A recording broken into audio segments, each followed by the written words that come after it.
Hi friends, Pradeep Pindyala.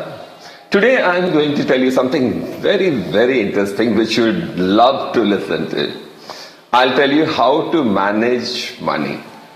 Okay, how to save money and how to manage your money, financial matters.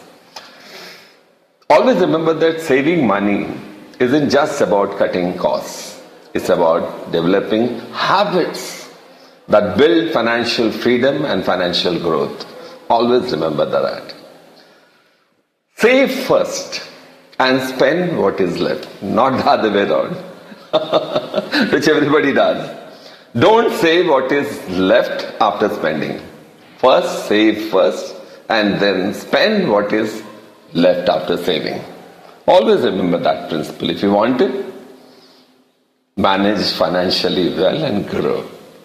Okay, and always plan a budget, monthly budget, like 50-30-20 rule. I'll tell you how I follow. 50% for the needs, 30% for the wants, and 20% for the saving.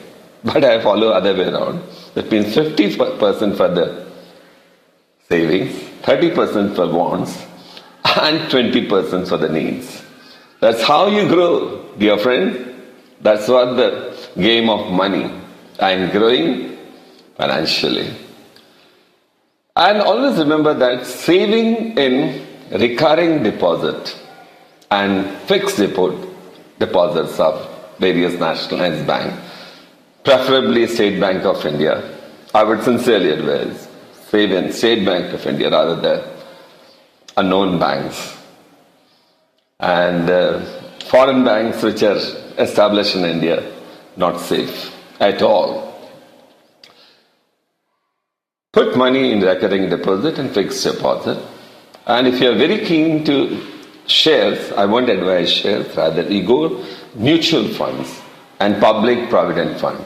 The advantage of public provident fund is whatever the money you're putting in, that's tax-free. The interest every year is accruing, that's tax-free.